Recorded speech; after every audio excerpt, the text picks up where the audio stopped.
Iran বানিয়ে ফেললো খরমশাহ 5, যার রেঞ্জ 12,000 কিলোমিটার, আন্তঃমহাদেশীয় ব্যালিস্টিক মিসাইল, যা মধ্যপ্রাচ্যে সব দেশ তাকাত করা যাবে। এমনকি যুক্তরাষ্ট্রের প্রত্যেকটা শহরে এই মিসাইলের আওতায় থাকবে। ইরানের নেতা আয়াতুল্লাহ খামেনি বুঝতে পেরেছে যে শুধু ইসরায়েলকে টেক্কা দিলে হবে না, এখন আমরা সারা পৃথিবীতে হামলা করার সামর্থ্য রাখবো। সেই কারণে ইরান বানিয়ে ফেললো খরমশাহ 5 মিসাইল, যা যুক্তরাষ্ট্রের New York, California, Los Angeles প্রত্যেকটা শহরে আক্রমণ করা যাবে। এখন ইরান শুধু আঞ্চলিক শক্তি না, ইরান হয়ে উঠেছে সারা, এমনকি ইরান ভবিষ্যতে সারা পৃথিবীকে নেতৃত্ব দেবে। সবাই দেখেন ইরান আস্তে আস্তে প্রযুক্তিতে কত আগে যেতেছে, আর আমাদের বাংলাদেশের বিজ্ঞানীরা এখনও একটা ড্রোন বন্দুক বানাতে পারলো না। তাহলে আমাদের দেশের এত লোক পড়ালেখা করে লাভ কি? ইরানকে দেখে শিক্ষা নেওয়া উচিত বাংলাদেশি জনগণের। নিজেদের দেশ রক্ষা করতে হলে এই সমস্ত মিসাইল দরকার আছে।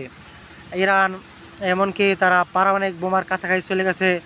তারা এখন ইরান ইসরায়েল যুদ্ধে সময় ইরানের আকাশ প্রতিরক্ষা ব্যবস্থা দুর্বল প্রকাশ হয়েছে। এখন ইরান রাশিয়ার S-400 কিনছে, পরীক্ষা চালাইছে। চীনের SQ-9 এখন ইরানকে যদি আমেরিকা কিংবা ইসরায়েল আক্রমণ করতে চায় তাহলে 10 বার ভাবতে হবে, কারণ ইরানের হাতে ভালো আকাশ প্রতিরক্ষা ব্যবস্থা আছে। আন্তঃমহাদেশীয় ব্যালিস্টিক মিসাইল বা ICBM খরমশাহ 5 মিসাইল তারা বানিয়ে ফেলছে। এখন তারা পৃথিবীর যে কোনো প্রান্তে আক্রমণ করতে পারবে। আমার এই ভিডিওটা যদি ভালো লাগে থাকে সবাই চ্যানেলটাকে সাবস্ক্রাইব করবেন, এবং এমন আরও নিত্য নতুন ভিডিও পেতে ওনাকে সাপোর্ট করবেন এবং পাশে থাকবেন।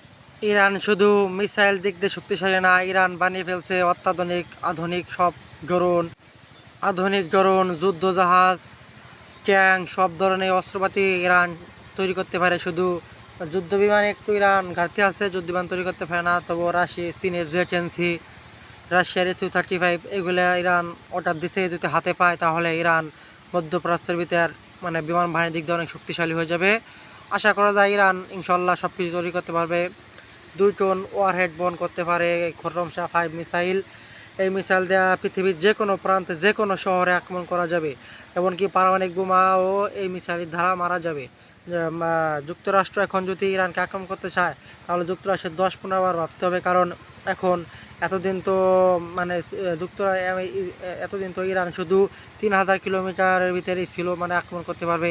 এখন তারা ফাত্তা মিসাইল, তারপরে খরমশাহ 5, খরমশাহ 4, সিজিল এই সমস্ত মিসাইল দিয়ে আমেরিকা পর্যন্ত আক্রমণ করা যাবে।